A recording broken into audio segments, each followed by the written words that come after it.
Olá, sejam muito bem-vindos ao IMAPcast, episódio número 2. Estamos dando continuidade à nossa missão institucional, que é construir uma rede de pessoas capacitadas para transformar a administração pública através da oferta de software e educação. Hoje, estamos com um convidado muito especial.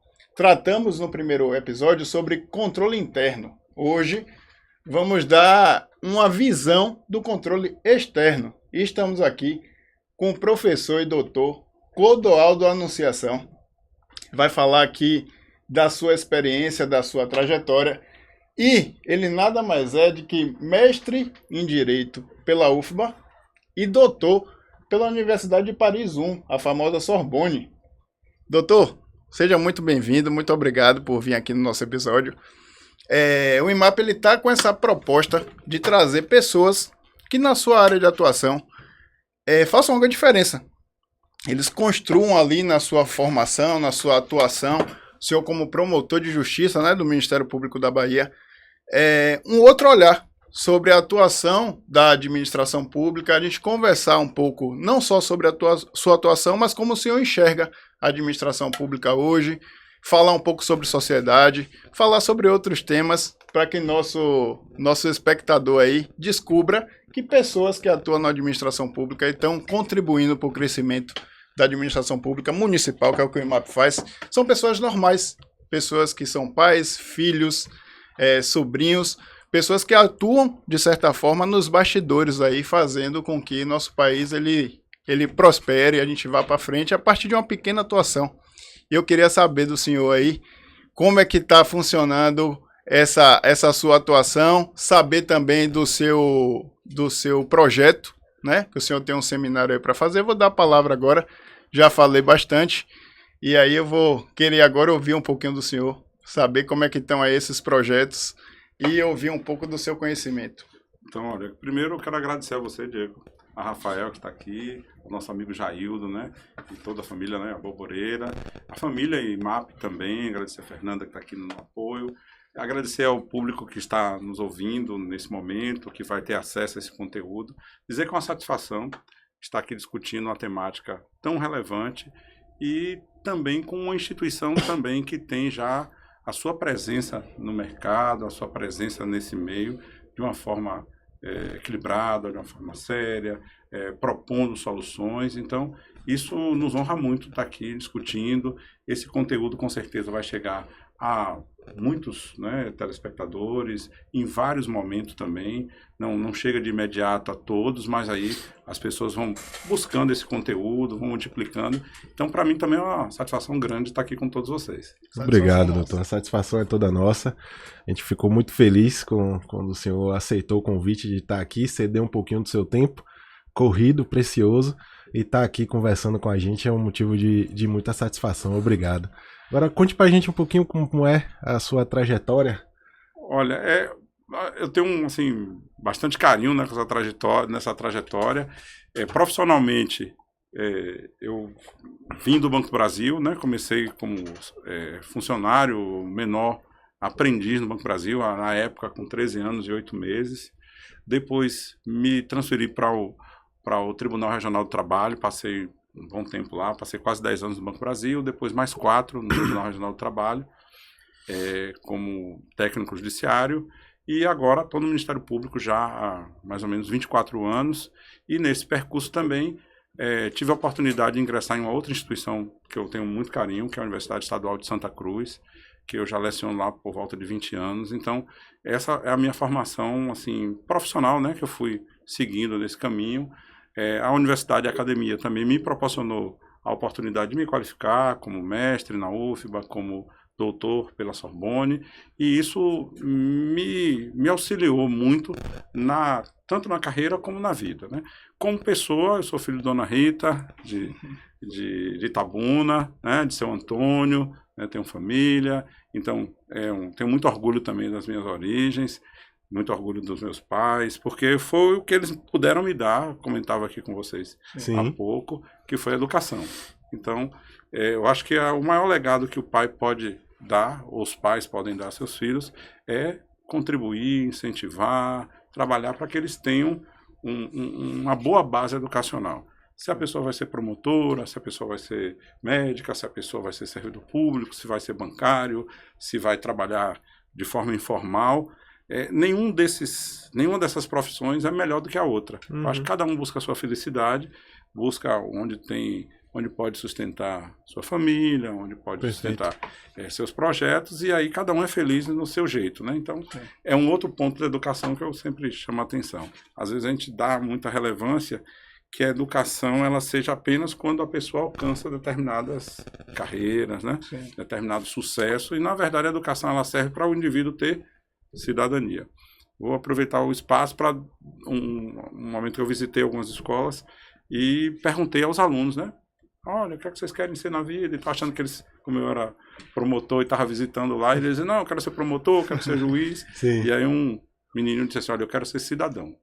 Então isso legal. marcou muito minha vida, para a gente entender que às vezes o sucesso não está atrelado a você ter muito dinheiro, a você ter...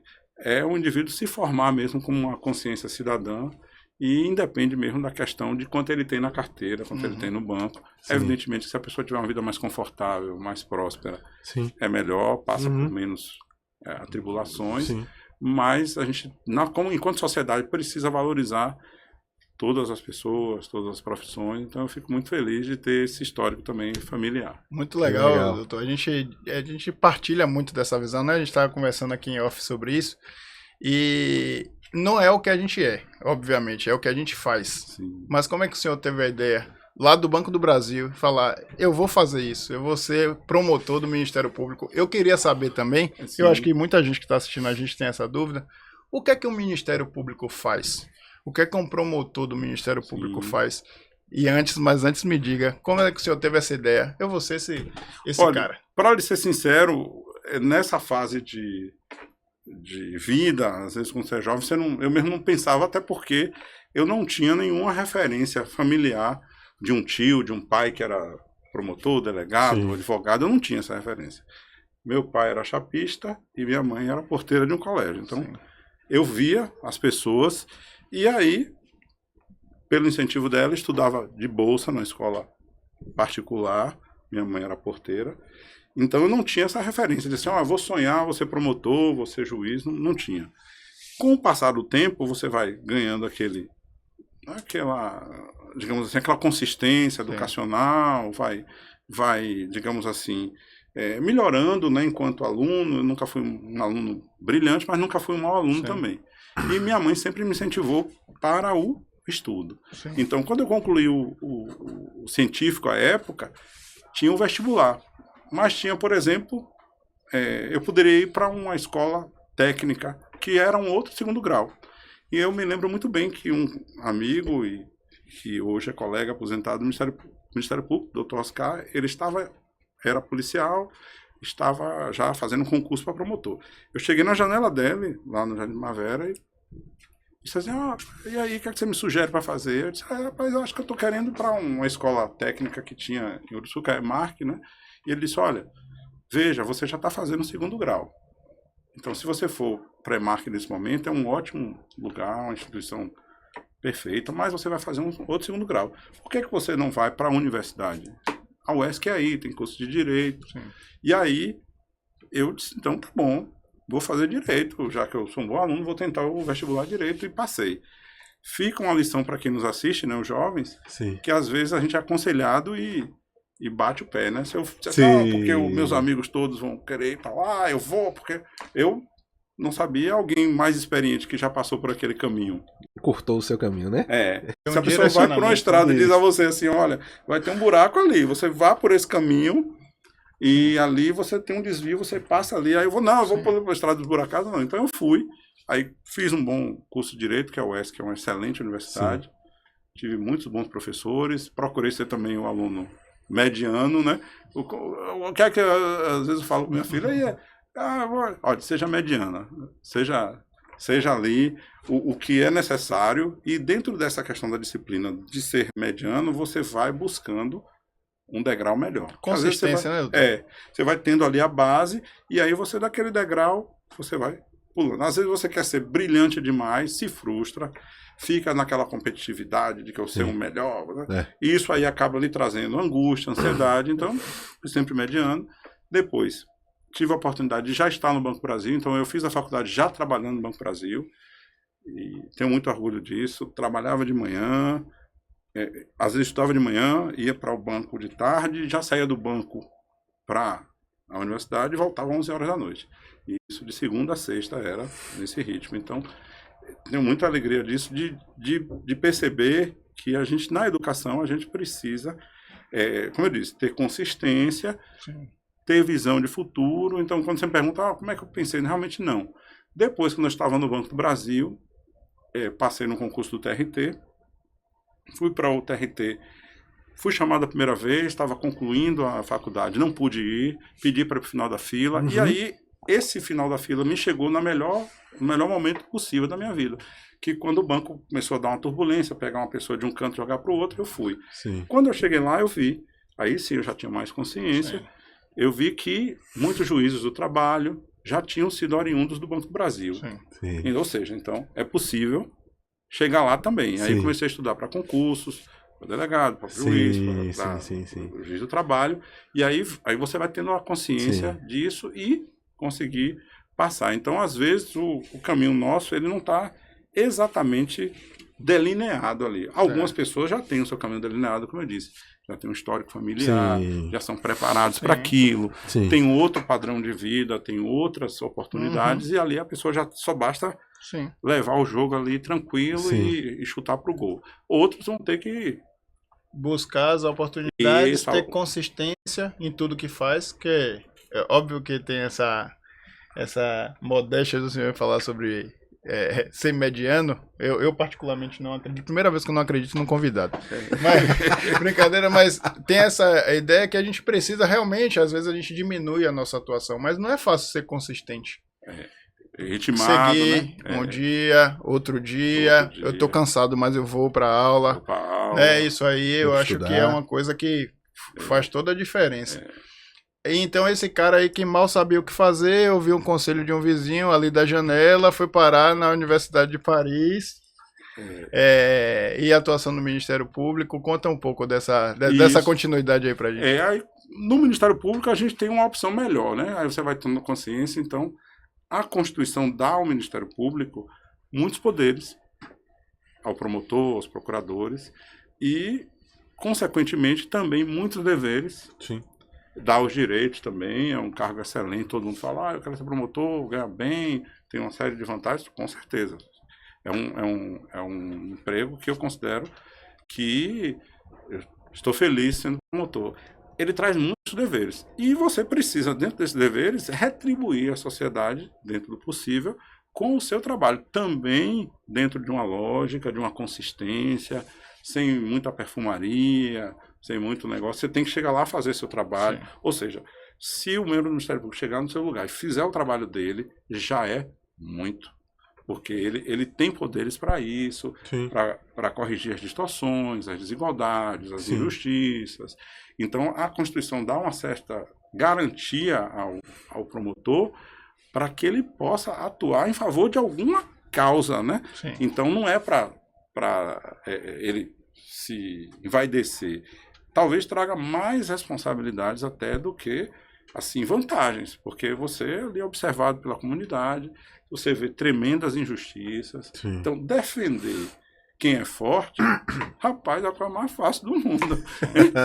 Defender o que é forte, quem é forte. Pô, dificuldade é você defender no meio de todo mundo que está querendo engolir ali o pobre, o injustiçado, é você se posicionar contra aquela onda. Sim. E aí você é mal compreendido. E, às vezes, até na atuação ministerial, você corre o risco de não agradar até quem você quer proteger. Então, nos causos, né? Primeira vez que eu atuei numa cidade do interior, vinha um carro com uma série de crianças como se fosse aqueles pau de arara mesmo, né, que ia transportar os alunos do centro da cidade para as fazendas. Sim. E aí eu tive que meio que parar esse carro e não deixar aquele carro prosseguir, e todo mundo, os meninos reclamando comigo, eu quero ir para casa, eu tô com fome, e aí, rapaz, eu quero só, não vai ninguém, aí você passa de ruim, né? Sabe porque esse monstro que me tirou E aí as mães preocupadas, o pessoal da secretaria, Sim. não, deixa, doutor, só hoje, o carro vai ali, todo dia vai nessa BR-101 aí, não vai acontecer nada. Eu digo, não, agora que eu vi aqui, eu não vou permitir, não. Aí tivemos que vir, os meninos foram para a escola, aí receberam merenda, saíram reclamando, e aí eu disse, rapaz, e tive que conter até o motim infantil lá dos meninos. Rapaz, promotor chato, rapaz, não fale comigo não, que vai todo mundo para a escola lá, e aí fui com a secretaria mandou um ônibus depois para levá-los, né, nas fazendas. Tinha uma razão, que eles diziam que o ônibus não entrava e tal. Sim. No outro dia eu tive que ficar 5 horas da manhã no posto. Eu disse, vão me dar um zignal, como a gente diz aqui na Bahia, né? Sim. Vão me dar um zig, vão mandar o menino de novo no pau de arara e vão dizer assim, não, o promotor só teve ali ontem. E agora tá valendo já. Tá valendo, ele vai dormir, 5 horas da manhã ele tá dormindo. Disse, rapaz, vão me dar um zig aqui, eu vou lá na porta do posto, ficar ali, que tinha uma entrada na cidade, eu vou ficar na porta ali esperando. E aí nada, deu 7 horas e nada desses meninos aparecerem, rapaz. E aí eu fui pra escola, digo, não, me deram um drible, entraram com esse pau de arara por outro lugar. Aí não tinham chegado meninos. Depois chegou um ônibus com esses meninos dentro do ônibus, sorrindo, brincando, com o rosto na janela e acenando, ou seja, na verdade eles eram tratados dessa forma e eles achavam que o único caminho era aquele. Sim. Que a única coisa que eles tinham era vir. Eles não conheciam vir de ônibus. Não conheciam direito. E aí eles conheciam o pau de arara. Então, no dia que eles conheceram o ônibus, que vieram sentados, que vieram acomodados, eles viram um outro horizonte. Então, o que a gente faz no Ministério Público, às vezes, é tirar a venda do próprio cidadão, às vezes, que ele está tão oprimido ali que ele acha que tudo que oferecem a ele na educação, na saúde, na segurança. É o suficiente. Né? E ele não tem direito e ele tem que dar graças a Deus que estão dando a ele daquele jeito e pronto. Então, ainda bem que eu tenho. Ainda bem que eu tenho e é vendido pelo cidadão, ou por quem está fazendo as coisas, ofertando aquilo, como se ainda fosse uma dádiva.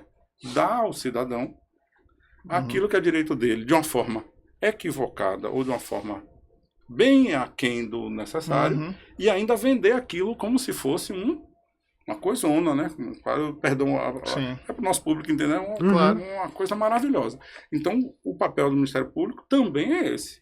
É de lutar contra quem quer oprimir quem não tem, às vezes desvendar os olhos daquele mesmo cidadão que ele tem que saber que ele tem direitos, né? A Hannah Arendt fala, né?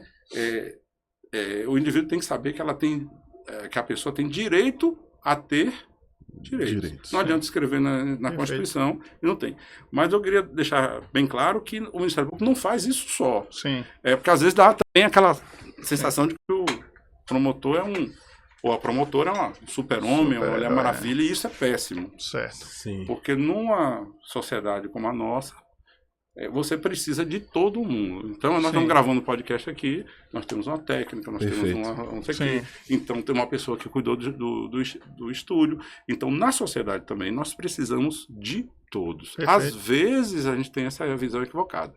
Que o gari é uma pessoa inferior, que não ali, mas o cidadão, o promotor, o delegado, o juiz, ou seja, cada um tem um papel dentro do sistema.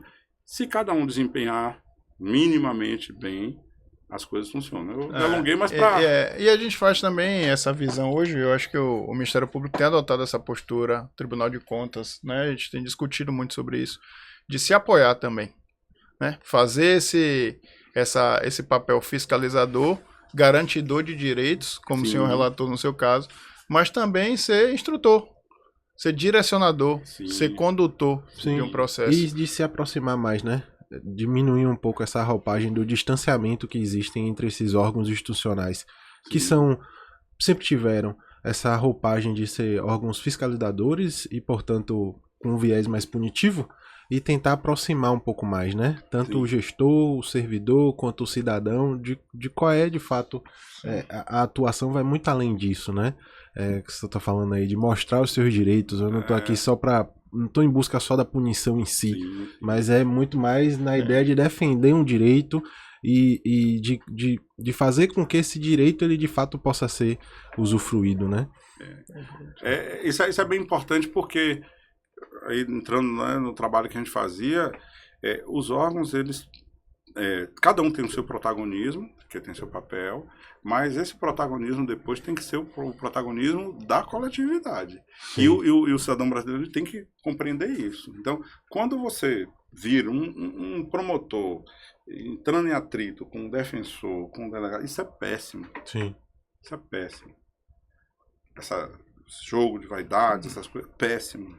Porque, na verdade, eu tive a oportunidade de uma vez, numa reunião que havia essa divergência, dizer para o cidadão, e eram pessoas em situação de rua. E eles encampando assim que determinada instituição estava a favor deles e o Ministério Público contra, ou vice-versa. Aí eu virei para ele assim, olha, sabe o que acontece? Quando você vir duas autoridades em conflito, em confronto, e você no meio, como cidadão, uma população de rua, diga a todos eles que eles tenham vergonha do que está acontecendo. Porque no final do mês, aqueles que estão brigando recebem o seu salário. E o cidadão de rua não muda. Então, às vezes, a pessoa alimenta essa vaidade, fica aquele bate-boca. Todo mundo diz, meu amigo, paciência. No final do mês, você vai receber seu salário, vai receber suas vantagens. E o cidadão, que é o protegido, fica nesse jogo de empurra, não tem o atendimento adequado, e ele é quem paga. Vocês trabalham com transparência nas municipalidades. Todo cidadão ele é um pagador de impostos. Lá, principalmente na Europa, eles têm essa clara visão. Eu sou um pagador de impostos, então eu tenho direitos em relação ao Estado. O Estado não está me dando nada. Show de graça. Você quer devolve serviço, né? O Estado arrecada com os tributos e tem que devolver ao cidadão, e ele é credor do Estado, né? Então por isso que a gente tem que ter essa... E quem garante isso é a nossa Constituição lá, né? Que diz que os papéis ali, os deveres desse Estado, os direitos desse cidadão, que muitas vezes ele não conhece. Isso é um fato. O senhor está agora tocando aí, organizando, liderando um congresso sobre direitos, né? Sim. A gente fala muito sobre direitos e garantias fundamentais. Fala um pouquinho, doutor, sobre esse evento. Fala sobre as pessoas que vão compor esse evento, porque eu quero entrar nesse tema de direitos e garantias fundamentais para que quem está assistindo a gente lá saiba que quando a gente fala dessas entidades, quando a gente fala de todas essas autoridades, todos eles estão a serviço do cidadão. Nessa edição da Saiba Mais, a gente vai falar muito sobre cidadania, a gente vai falar muito sobre participação popular. A ideia da gente é fazer com que o cidadão ele se empodere, ele fale, isso é meu. Então, ele percebe quando ele participe, né? Sabe quando algo é nosso, você fala, não, vou brigar para que isso seja melhor, eu vou brigar para que isso me atenda, né? É como se o senhor, a gente está conversando fazendo piada sobre carro lá, mas ele fala, aquele carro é meu, mas eu não consigo dar uma volta, eu não consigo usufruir desse benefício, eu só pago o emplacamento, o combustível e a manutenção, mas eu não utilizo. O cidadão, ele tem que perceber que ele, além de pagar a conta, ele também pode cobrar para que o serviço seja bem prestado. Dê uma volta nesse carro. A ideia da gente é trazer todos esses atores aqui para que você descubra como as coisas funcionam e como você pode intervir num processo decisório, na confecção de uma política pública. E nada mais importante do que você saber quais são os seus direitos fundamentais, os direitos humanos. Fala um pouquinho, doutor, sobre esse congresso aí. Isso, olha, o nome do congresso é Congresso Internacional de Diálogos Humanistas, né? Nós vamos tratar da relação do direito e a IA. Vamos tratar também de como a gente pode construir uma sociedade inovadora, sustentável. Então, isso... Eu quero já deixar aqui de público o agradecimento também ao IMAP, que é nosso parceiro de trabalho nesse evento. Isso é muito importante para integrar. Ele vai reunir autoridades, juízes, promotores, defensores, pesquisadores do direito, mas não só do direito. Ele vai trazer gente de economia, vai trazer gente de administração, de sociologia, vai debater vários temas, desde segurança pública, a inteligência artificial, a saúde, a direitos humanos de uma maneira geral, combate ao racismo, combate à questão da homofobia. Então, o evento ele é pensado para colocar dentro do mesmo espaço pessoas que pensam sobre diversos temas e ali se faz a integração. É um evento profissional, mas é um evento científico também, porque as pessoas podem apresentar artigos, resumos, vem muita gente ligada à pesquisa, mestrandos, doutorandos, doutores, então é um evento importante para quem nos assiste aqui, que está no serviço público, que está graduando ou que está fazendo alguma pós-graduação. Você tem a oportunidade de ver diversas visões de pessoas não só da Bahia, mas do Sul, do Nordeste, do Norte, do Centro-Oeste, os sotaques diferentes, os costumes diferentes. Então, ele é diverso não só pelas temáticas, mas diverso também por integrar pessoas do país inteiro. Além disso, nós teremos palestrantes portugueses, espanhóis. Então, assim, é um evento internacional. É um super evento, que traz essa dinâmica e, como eu disse, eu tenho muita satisfação de ter o IMAP também. O IMAP vai estar com um dos seus componentes como palestrante também, trazendo essa visão que vocês têm da experiência, né? Vocês têm já décadas de trabalho, então estão nos municípios e a gente não pode desconsiderar também o trabalho das organizações da sociedade civil. É uma coisa que eu chamo muita atenção. A gente falou muito de autoridades aqui, mas o controle externo, ele depende muito da atuação da sociedade civil organizada, dos institutos, das associações, né? Dos coletivos e coletivas. Então, o nosso controle pensado, tem que ser pensado para integrar o terceiro setor. Perfeito. Não entrar naquela, terceiro setor só é bom se for o público, só é bom se for o privado, não. Eu acho que as instituições, elas têm quadros, pessoas que pensam, cultura organizacional, que a gente tem que ter, né? O IMAP tem uma cultura organizacional. Eu digo isso porque, desde o nosso projeto de educação, que a gente vai ter a oportunidade de falar aqui, que o IMAP é parceiro nosso de andar. Nós já tivemos em Piraí do Norte, nós já tivemos em Valença, já tivemos em Itabuna, já tivemos com Jaildo, com a Fundação José Silveira, com o PNUD, com a ONU, nos mais diversos municípios da Bahia. Sim. Então, eu não estou falando da pessoa que está no escritório, eu estou falando de alguém como eu, que fui nas escolas, fui nos postos de saúde. Conheceu as realidades. Discutir com órgãos que têm uma tradição. Veja, como eu citei aqui algumas instituições, como o IMAP, a Fundação da Sociedade, tem um conceito dentro da sociedade e atuação. E formam pessoas, e defendem pessoas, e dão atendimento médico. Enfim, a gente tem que valorizar também as iniciativas que não partem só digamos assim, do segundo setor, do primeiro setor, que é o Estado, nem do privado. O meio termo ali, o terceiro setor chamado, né?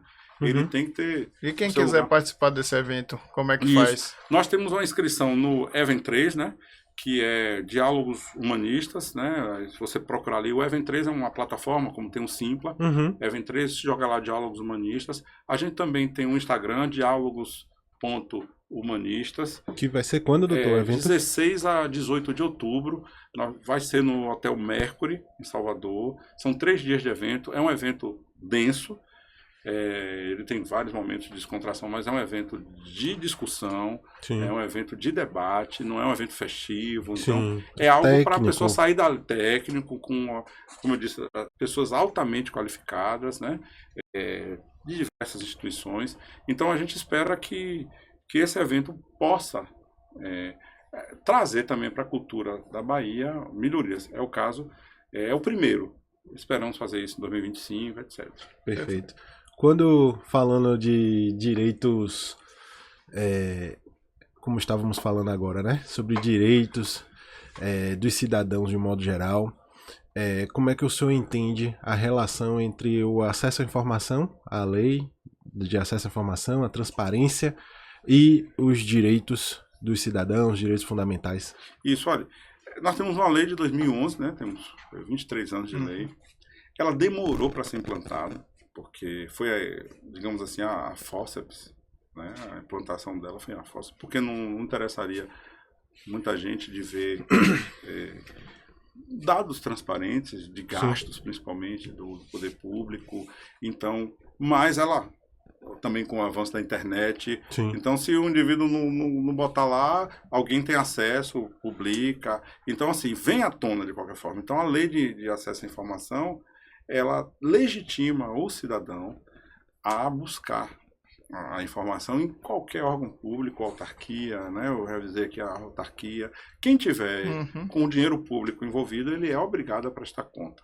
Isso é um instrumento de cidadania, porque mostra as distorções, ajuda o poder público a combater a corrupção, Sim. porque fica muito evidente ali o gasto assim, inadequado. Exige boas práticas de gestão. Do a dinheiro própria público, gestão pública, né?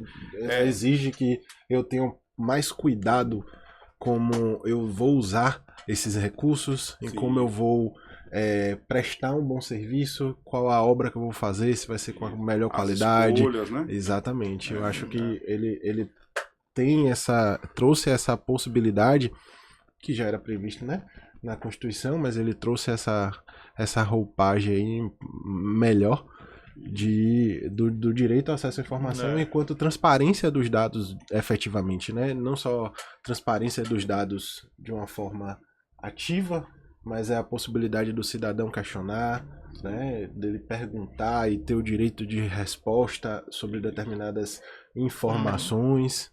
Isso ficar publicizado lá no site de transparência. Exatamente. Né? Teve casos aí, agora, esse negócio de essas polêmicas que existem, que aí eu não quero entrar no mérito se é devido ou não. Cada um presta seu serviço e dá o seu valor, né?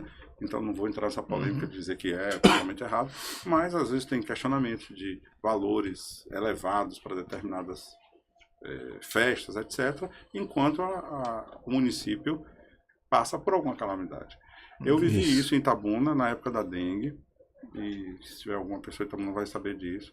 Eu entrei com ação para que o município, na época, não gastasse com o carnaval antecipado, tendo em vista que tínhamos 16 mil doentes na cidade. Como é que o município ia gastar milhões numa festa com as pessoas morrendo de dengue? Então, é um absurdo. Sim. E isso foi sustentado pelos colegas depois, passou-se um bom tempo sem ter as festas. Consequentemente, como eu disse, muita gente não gostava de mim, não me convidava para churrasco, não me convidava para tomar um café. Via ali um algoz, né? Depois tentaram, claro, evidentemente, jogar a população contra mim. Depois a população mesmo caiu na real. Disse sempre, meu filho está indo com dengue no hospital.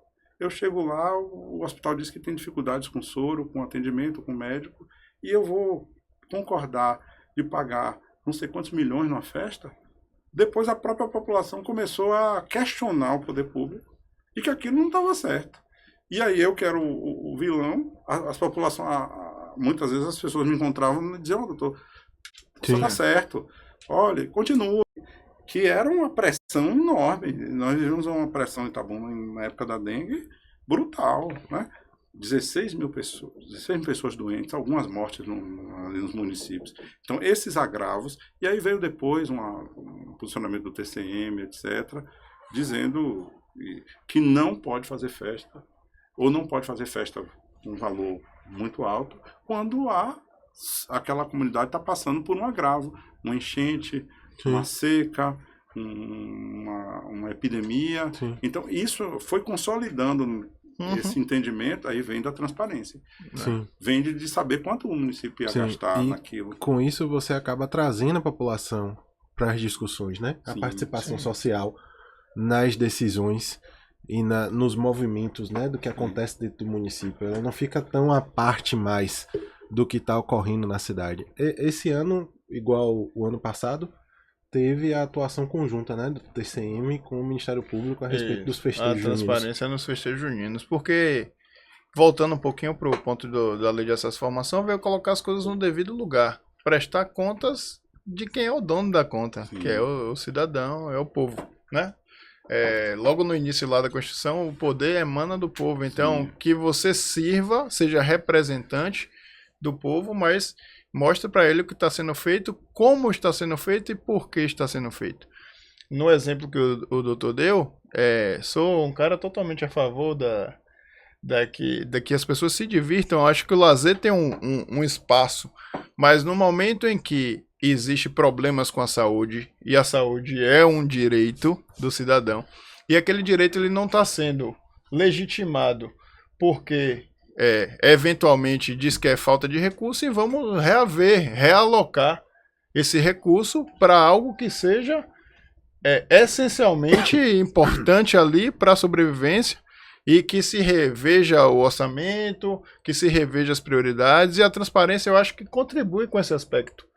Porque não fica parecendo, né, doutor, que é um desejo do promotor, um desejo do Ministério Público, um desejo do gestor. O gestor abre, né, para a sua população o quanto ele tem de recurso, quais são as prioridades daquela gestão, se ocorrer uma situação de emergência que seja tratado como uma emergência de fato, e a população entenda aquelas medidas tomadas. Então vai ficar mais confortável para todo mundo se a transparência for uma fonte, digamos assim, inesgotável de diálogo, que eu acho que é muito importante, que a gente enxergue a transparência dessa forma. O Rafa falou sobre transparência ativa, que é o que a gente coloca no portal, mas existe a passiva também.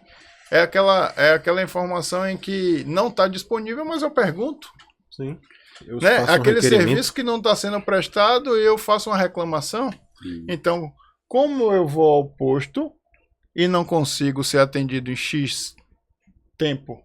Como é que não tem ali os insumos necessários para fazer um curativo?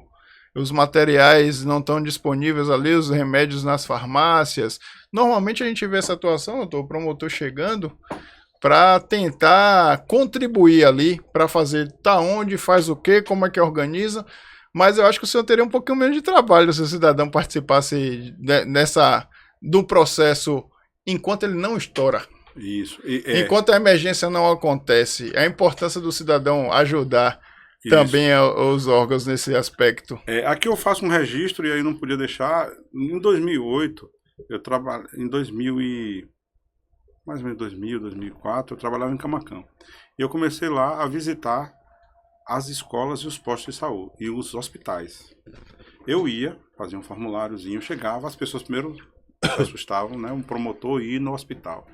Aí perguntavam logo se eu era médico, né? Eu disse, não sou médico não, mas eu sou promotor. Mas o senhor pode entrar aqui? Eu disse, não, posso sim, a Constituição me dá o poder de fiscalizar onde está sendo prestado um serviço público de saúde e de educação. E aí nós fizemos isso, às vezes com alguma incompreensão, visitamos as escolas, merenda, etc. Em 2008, nós sistematizamos essa ideia num projeto chamado MP, os Objetivos do Milênio, Saúde e Educação de Qualidade para Todos. Esse projeto, ele ganhou mais corpo e nós íamos nas escolas e nos postos de saúde com uma equipe multidisciplinar. Certo. Então, íamos conselheiro da saúde, da educação, professores, enfermeiros, médicos, outros promotores, e aí visitamos boa parte das escolas de Itabuna e dos postos de saúde e os hospitais.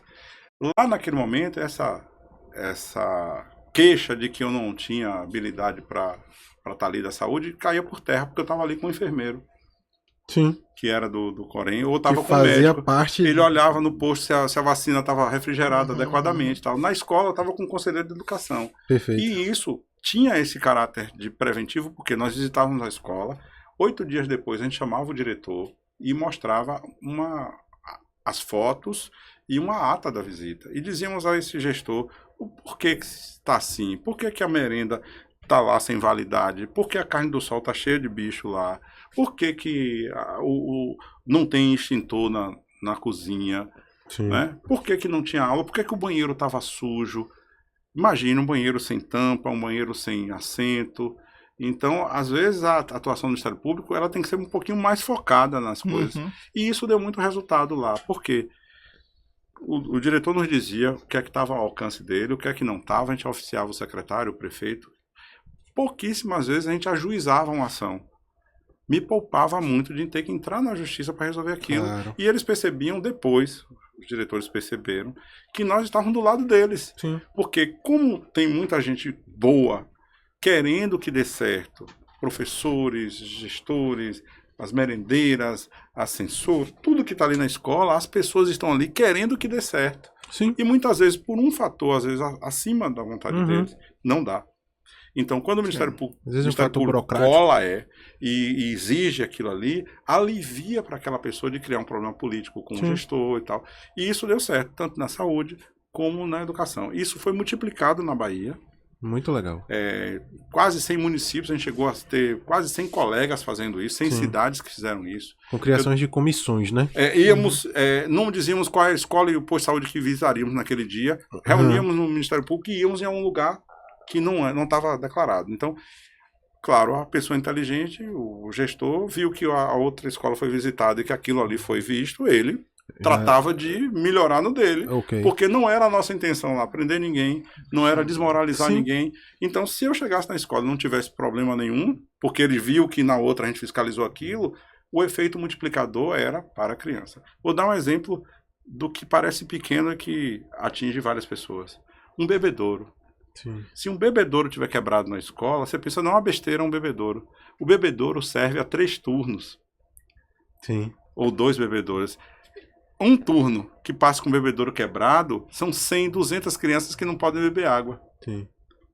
Então, se você resolve um problema de um bebedouro, toda a comunidade escolar é beneficiada, porque todo mundo vai conseguir beber água. Então, problemas que parecem pequenos, mas que causam problema. Banheiro, a questão, o Paulo Freire diz, né? O ético está muito ligado ao estético.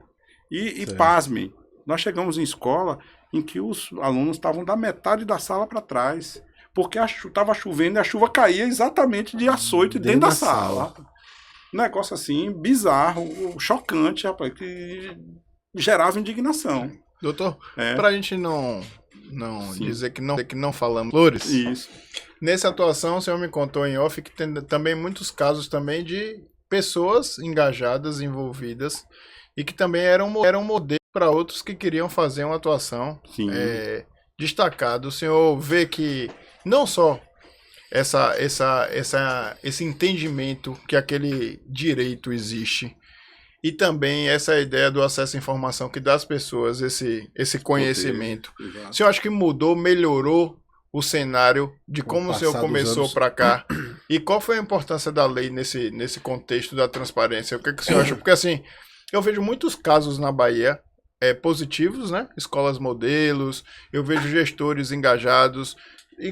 Temos lá no IMAP centenas de servidores se capacitando com periodicidade para devolver um serviço melhor. Eles são pessoas que a gente tenta sempre engajar, correto, né? Preocupados com essa atuação.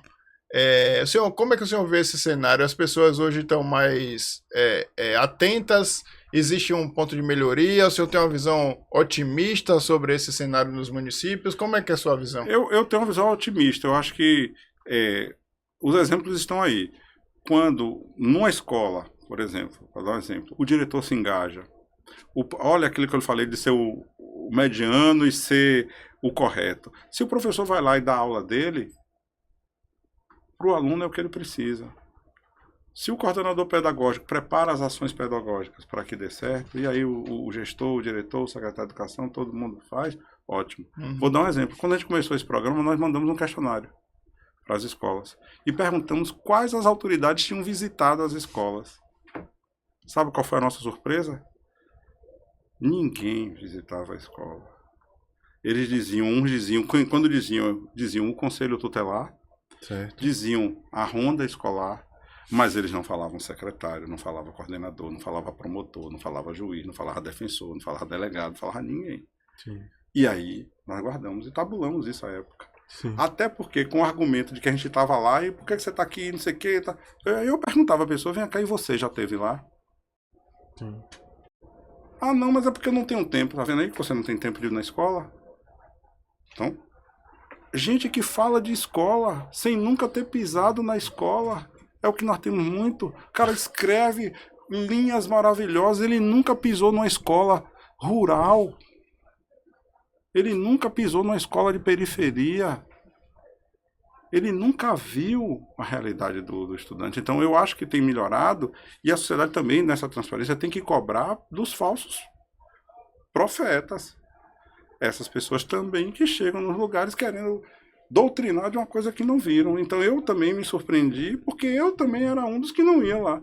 Com esse programa comecei a ir, comecei a ver a realidade de muita gente boa, de muita gente que tinha dificuldade, de gente que não tinha compromisso com a escola, mas que é um ambiente tão fértil que basta mover uma peça ali. É como se fosse uma terra que você bota um adubo, aí a terra que parece árida. Né?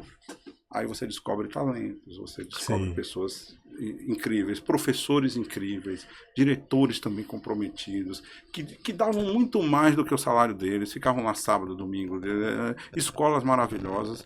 Então, tem um exemplo aqui da escola de Serrinha, tá no vídeo que a gente botou, institucional, que a mãe dá a declaração que o filho não gostava de ir para a escola. Quando a escola melhorou, que passou a ter computador, passou a atividade recreativa, que a sala era melhor, que a sala era mais ambientada, o que é que aconteceu? O menino queria ir para a escola. Resolvendo dizer, não, que o menino não gosta de ir para a escola. O menino não gosta de ir para a escola, feia. A mágica aconteceu. Eu não gosto de ir para a escola, mal cuidada. Não gosta da escola violenta. Então, uma escola que mostra um futuro melhor para ele vai. Mesma coisa, posto de saúde. Mesma coisa, ó. Encontramos computadores de programas dentro dos banheiros. Imagine. Chegavam os computadores dessas empresas que o Ministério da Educação faz contrato, as CPUs, e elas estavam na caixa dentro dos banheiros quando não eram desviadas. E depois eu descobri que ali dentro tinha uns conteúdos pedagógicos, não era só a máquina. Era a máquina, mas já vinha o software lá para educacional. aula, né? E imagine o prejuízo para aquele aluno. Sim. Por outro lado, um aluno que fica todo dia, ele tem meia hora sem aula. Sem aula. Uma carreira de 10 anos. Sim. Todo dia, 30 minutos da aula dele é subtraído. Como é que esse aluno faz uma carreira de 10, 12 anos escolar? É um cuidado que aí cabe a quem, como eu disse, se o professor chega lá e der a aula dele, o menino não vai para a rua 9 horas da manhã ficar à mercê de ser cooptado pelo tráfico, ser cooptado pelo crime. O pai deixa a criança na escola 7 horas e quer pegar a criança 11 horas. Quando é 10 horas, o menino está perambulando na praça.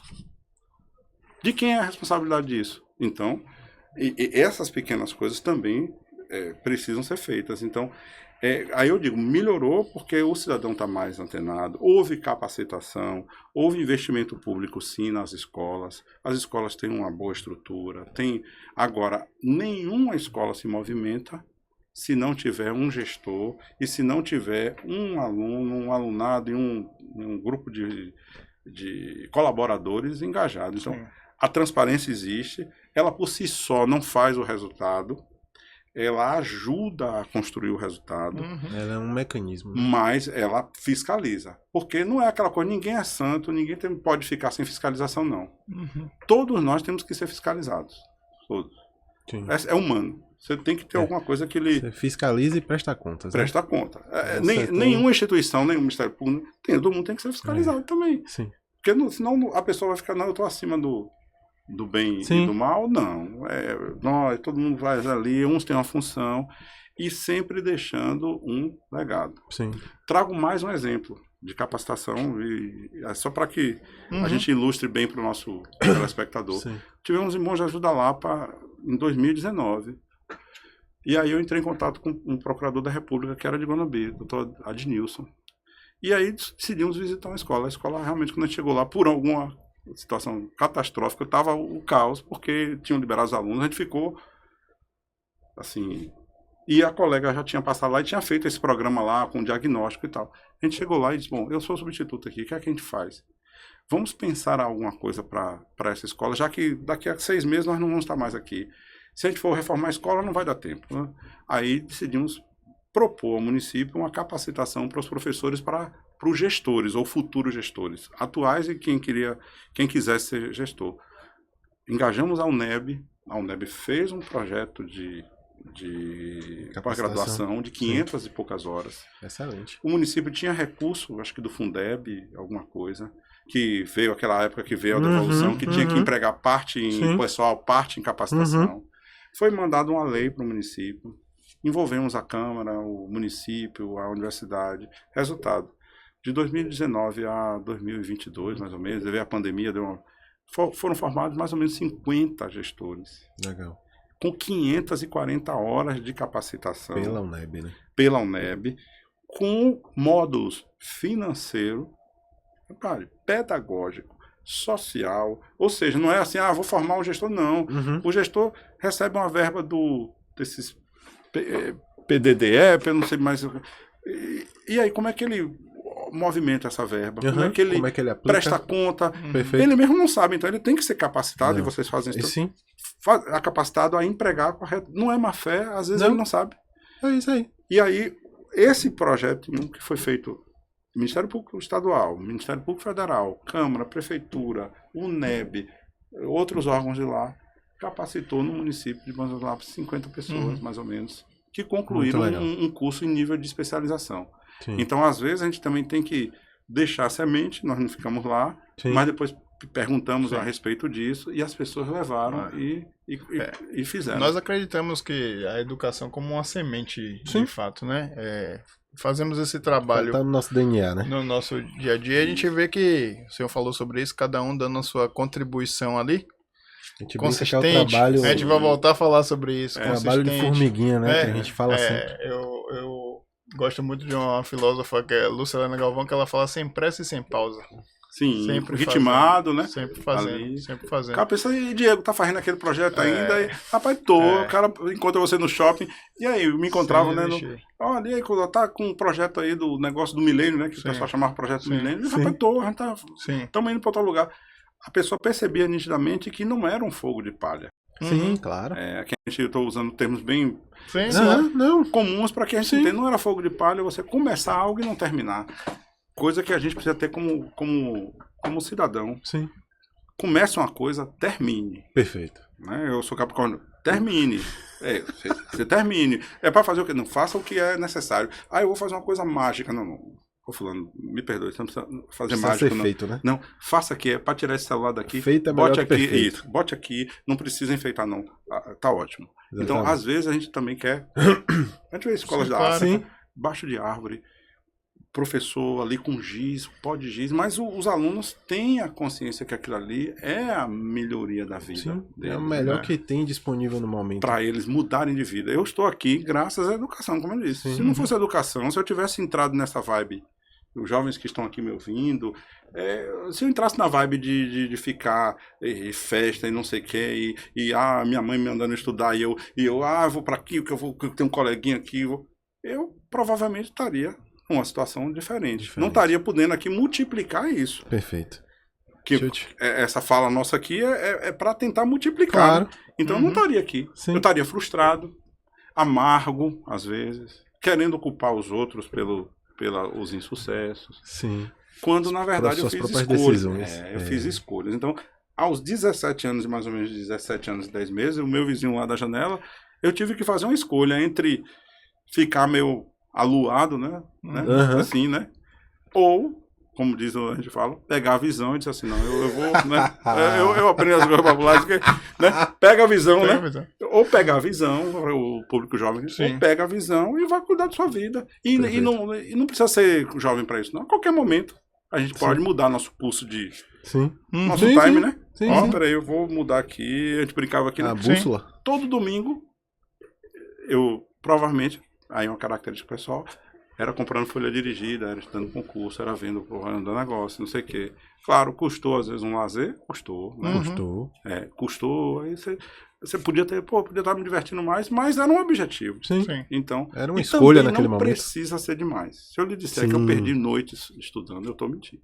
Sim. Eu estudava normalmente de manhã, estudava. Sem pressa, sem pausa. Sem pausa. Eu tenho uma pergunta rapidinho. Sim. Para falar, que é, considerando que a gente está falando aqui muito sobre educação, escola, jovens, como é que o senhor acha que a gente conseguiria, dentro dessa dinâmica aí de educação que nós temos hoje, introduzir mais assuntos cívicos, sobre direitos, sobre os deveres dos cidadãos, como é que a gente consegue envolvê-los mais nessa parte da gestão pública mesmo, ele tem interesse por isso, porque hoje o que a gente percebe um pouco de distanciamento, um pouco de É. desinteresse, descrédito quando o assunto é política, né? Isso. Olha, eu vejo às vezes que associar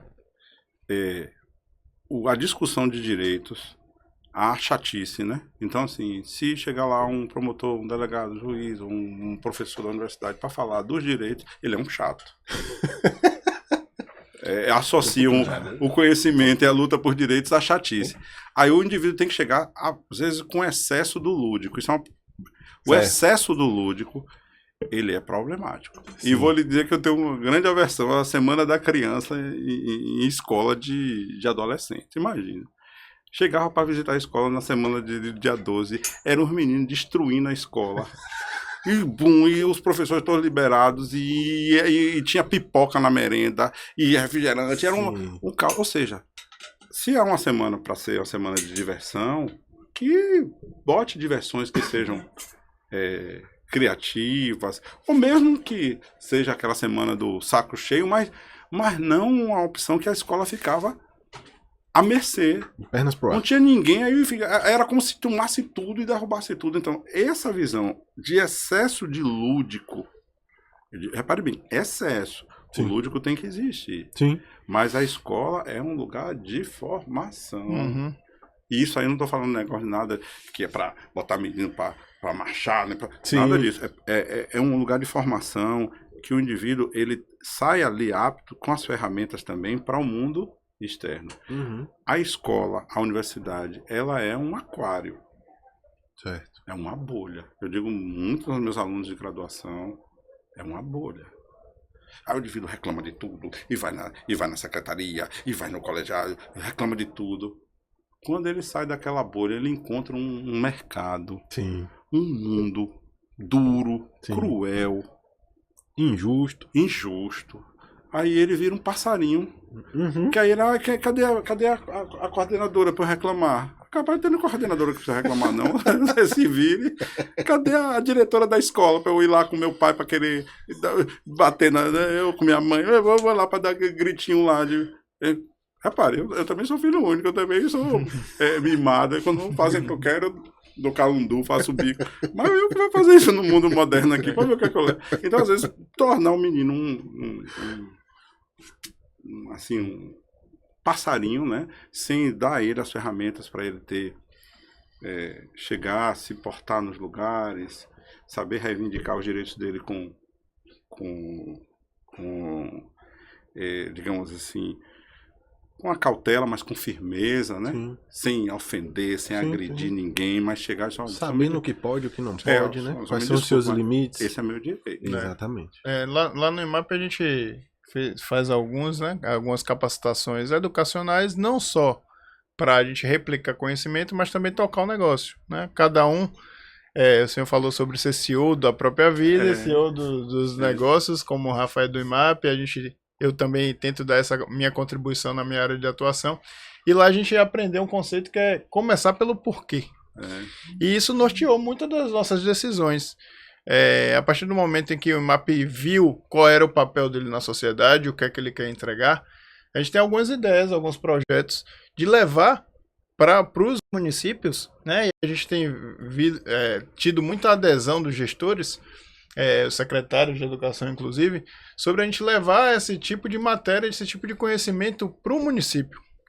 Porque eu acredito, e essa é uma visão particular, eu não sei se o senhor partilha, eu quero saber sua opinião, quando a gente não está adaptado a falar sobre determinado tempo, ele parece chato depois, em algum momento. Então, se desde a minha educação básica eu vou entendendo o que é Ministério Público, o que é Tribunal de Contas, o que faz minha prefeitura, a Câmara faz o quê? A tendência de eu me tornar um adulto que escolha melhor, que vote melhor, que tome melhores decisões, que participe, é maior. Pelo menos é essa percepção que a gente tem lá a partir da educação. E eu vejo também, né, não é à toa que nos encontramos, o senhor tem essa mesma visão em relação à educação, como um instrumento transformador. Né? Exatamente. É o que a gente está tentando construir lá no Instituto. Vejo que o senhor está fazendo também, agregando pessoas no seu seminário. Então, como é que a gente convida? Eu queria que o senhor deixasse essa mensagem de convite para o cidadão que está lá em Itabuna e não pensou ainda em estar em Sorbonne. Né? Essa ideia de como é que ele vai conseguindo aí, construindo essa trilha e participando dos filhos, netos, gestores que estão assistindo a gente aqui, servidores públicos, dessa visão, dessa construção de um cidadão participativo através da educação. Olha, você me lembrou bem, a gente vai lembrando essa história da transformação e de ser elemento catalisador. Sim. Então, assim, no momento que você me perguntou, né, qual é o papel do Ministério Público, eu não lembrei dessas duas palavrinhas que você acabou de me lembrar. O Ministério Público ele tem que ser catalisador e transformador. E toda instituição ela tem que ser, como eu disse, a semente ali que catalisa, potencializa os potenciais que estão dentro da própria pessoa. Sim. Porque os talentos estão lá, muitos talentos estão aí. Então, cabe a nós ativar esse talento, né? Tem acho que eu não lembro o filósofo, ele diz assim, você não pode evitar que a sua luz brilhe. Agora ela tem que brilhar para iluminar os outros. Sim. Então não é para brilhar, para ofuscar os outros. É você fazer brilhar a sua luz para que quem estiver ao seu redor também encontre o caminho. Então esse papel transformador, catalisador, ele é importantíssimo para o cidadão, né? Quando você faz alguma coisa conjunta, você tem que respeitar as diferenças. Repare, você tem que ser tolerante. Você não pode ser intransigente. Então, quando você começa a fazer um trabalho conjunto, isso vai lhe moldando também, para você se moldar.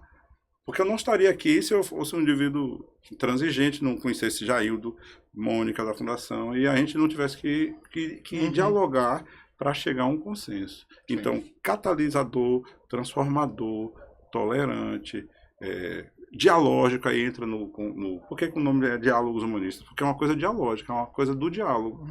Vão ter opiniões diferentes ali, pessoas diferentes e tal. Eu lembro de mais um caso, o pessoal diz, rapaz, esse homem só conta caos. Eu fui com a Fundação Zé Silveira em Jiquié, numa palestra, no hospital, para os parentes dos colaboradores, numa noite. E por alguma razão, terminou a palestra, eu falei dessas coisas mesmo, falei de mim, falei da minha vida, da minha mãe, da minha história. Aí um cidadão pediu para tirar uma foto. Aí ele, doutor, eu quero tirar uma foto com o senhor. Eu disse, não, beleza. Aí ele tirou. Ele disse assim, eu vou mandar pro meu filho. Ele disse, que bom. É porque eu sou estofador. Sim, estofador. Ele tem vergonha de mim. Olha aí. Ele ficou impressionado porque eu disse que era filho de lavadeira, porteira. E o filho dele tinha vergonha que ele era estofador, que ele era... Ou seja, ele tirou a foto para dizer assim, meu filho, você está me dizendo que eu sou um fracassado, mas eu estou tirando a foto aqui com um promotor e um professor, que a mãe dele era porteira. Tá vendo aí que você estava errado?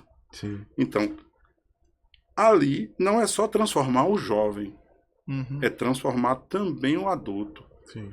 E que é um outro erro que a gente comete aqui na nossa educação. Que entenda o seu valor, né? Exato. Porque quando a gente pensa em educação, sempre o jovem, ai, coitadinho, ele é... Aí a infantocracia, né? O menininho... Não. A educação, ela precisa ser para todas as faixas. A gente precisa educar também o cidadão que é porteiro, que é analfabeto. Sim. O gari, que é analfabeto. Senão a gente fica só com esses meninos mimados e todo mundo... menino... Aí ele vai se empoderando e vai começando também a desprezar o pai, a desprezar a avó, a desprezar quem criou ele, porque ele se empodera. Então a gente também tem que moderar essa infantocracia, né? Para não dar também assim, só pensar em educação para jovens. A gente tem que pensar em educação como um todo. E outro erro capital da nossa cultura é achar que só quem precisa ter noção de cidadania é pobre. Também. Toda propaganda que tem sobre cidadania, infelizmente, é uma pessoa adulta com um menino negro caminhando assim, é um menininho como se fosse Que absurdo. É como se só a pessoa pobre que tivesse que ter conceito de cidadania e direitos humanos. Como se a pessoa que tem condições, que nasce num lar abastado, ele não precisasse exercer também a tolerância, o respeito, a dignidade das pessoas. Então, veja, outro ponto gravíssimo, que é você achar que porque você nasceu num lugar avantajado, você não precisa ter noções de cidadania. Sim. Só pobre é que precisa ter aula. Não é assim. Muito pelo contrário. Às vezes aquele filho ali que tem a mãe que é guerreira. Eu tive agora em Mucugê, a senhora lá que faz chocolate. O filho dela estava lá com ela. E agora ele está gerenciando os negócios e ela é quem faz o chocolate. Ela contou a história dela lá. Ela vendia chocolate nos sinais lá, nas esquinas, nos bares, e hoje ela está com uma Pequena fábrica de chocolate que tem ganhado proporção, e o filho dela está lá com ela. Então, quem é a heroína nesse processo? É a moça e o filho que está ali colado, que não desprezou a mãe. Sim. Então, às vezes, a gente também tem que começar a educar todo mundo. As empresas começarem por seus colaboradores. Sim. Chegar o senhor sabe ler, como o Paulo Freire fez, né? Educar os adultos. O senhor sabe ler? Ah, não sei ler, não. Aí, não, peraí, vamos juntar aqui no seu dia a dia. Isso aqui é uma... Né, que ele fez, né? Isso aqui é uma caneca. Aí eu, é caneca, é o do meu mundo. Isso aqui é mesa. A mesa fixei, ó. E vai educando. E o pior é que isso é verdade. É? A gente se preocupa com a formação educacional de baixo para cima, mas tem um corte, né? Tem um corte. Tem um público que não teve acesso à educação porque não tinha escola na sua vizinhança. Ficou para trás e tem muita gente E sem dar a acabou. mão para ele. Largou ele lá. Acabou. E aí, esse resgate a gente precisa fazer dessa pessoa, porque na hora que ele for ser enganado na coisa, ele sabe ler lá e diz, não, peraí, eu vou perguntar aqui, eu vou informar. Veja que, como esse assunto, ele deriva na transparência, então, não a infantolatria, eu acho que eu falo infantocracia, mas deve dar a mesma coisa. Essa questão aí de idolatrar quem é jovem, não é por aí. É direitos e deveres.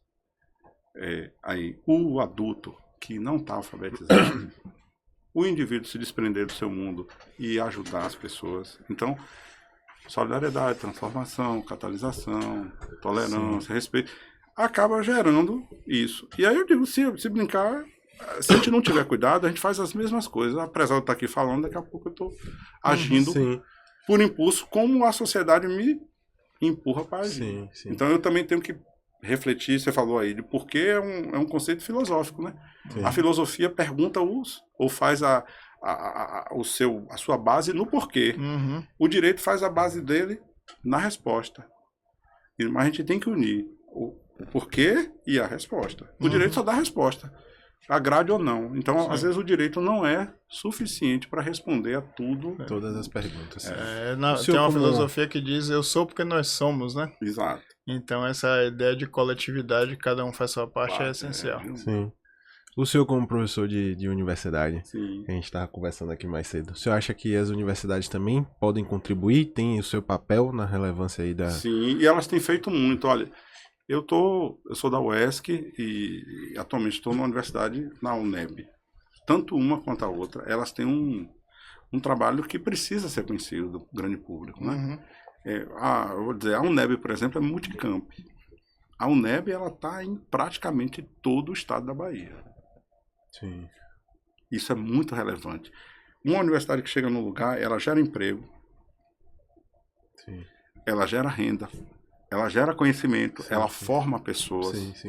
Então, o pessoal fica, a universidade faz isso. Não, a universidade é uma fonte de saber e uma fonte de desenvolvimento para qualquer local que ela vai. Então, o exemplo que eu tenho da UNEB, né, que eu estou agora cedido aqui 1 ano em Salvador, mas acompanhei a UNEB em Bom Jesus da Lapa, a UNEB em outras universidades lá, que teve esse trabalho relevante. Então, assim, a UFES, a UESB, as federais, então elas estão presentes, atendendo esse público, E elas têm o seu papel também de relevante e a gente tem que valorizar. Ficam formando conceitos equivocados, dizendo que a universidade é só isso ou aquilo. O que seria das pessoas? A UNEB, por exemplo, e outras estaduais, a UES, são inclusivas. Sim. Quem chega na sala tem alunos negros e negras estudando direito, de administração, formando isso. Porque a visibilidade também das pessoas negras, ela é limitada. Com certeza. Então é um outro ponto sensível que a gente tem que ter. A gente precisa ter pessoas negras em funções de visibilidade. Representatividade. Porque senão, como era na televisão, só aparecia o negro para ser o empregado da trama. Esse espaço também é nosso. Essa percepção que a pessoa precisa ter, né? Isso. Não, isso aqui é nosso. E muitas vezes você tem que botar o pé na porta, porque senão os caras lhe garfam mesmo. Isso, garfam mesmo. E a gente tem que ter essa consciência. Se você não botar o epa, não, isso aqui é meu lugar. Não, aqui é meu lugar. Aqui. Aí você fica de chato, aí você fica de grosseiro, aí você fica de doido. Então, assim, todo mundo é doido, porque se no mundo que está caminhando para um lado, você caminha no sentido oposto, você é o quê? Maluco. Se todo mundo está querendo o hedonismo e você está querendo... Você é maluco. Então, mas não quer dizer que você sendo maluco, nessa ótica mundana, você esteja totalmente errado. Às vezes, os que são considerados malucos são aqueles que fizeram as coisas mudarem, acreditaram. E persistiram, como você disse, né? Persistência, né? Ali, ó, perseverança e deixaram a ideia, né? Uma ideia consistente, tem uma música até dos Engenheiros que diz, né? Uma ideia não tem quem pare. O cara tendo uma ideia de transformadora, ela não tem quem pare. O indivíduo vai, persegue, mas a ideia tá ali. A ideia tá ali. Alguém vai dizer, não, isso aqui é relevante e vai dar continuidade. Então, a gente precisa ser, ou precisamos ser semeadores de... Vocês têm feito isso, semeando ideia, semeando... O senhor também. Exato. Semeando o bem ali, e aquilo ali vai germinar. Você vai encontrar aquilo ali, alguém que vai dizer, rapaz, eu estava naquela palestra do IMAP lá, aquela palestra do senhor deu lá e tal. Ó, quem também é grato, né? Tem outros que são meio assim, acho que as conquistas, elas vêm deles mesmos, assim, acha que a pessoa conquistou aquilo porque ele é um iluminado, né? É um verdadeiro Messias e tal, né? Então, às vezes acontece, né? Como eu disse, né? A infantolatria leva a isso. O indivíduo alcança um posto de destaque muito jovem, ele acha, eu sou o iluminado, todo mundo tem que render graça a mim. Ele não sabe que quem ajudou ele foi a pessoa do apoio. Sim. Foi a censora que cuidava da escola dele, foi a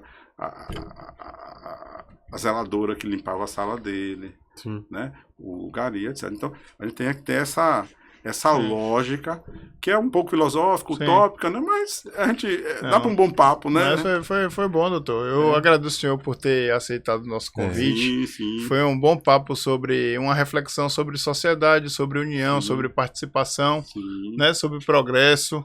É muito importante a gente conversar com pessoas assim, com de certeza. Vários universos, várias esferas da sociedade, com trajetórias diferentes. A gente adora ouvir, o senhor falou sobre casos.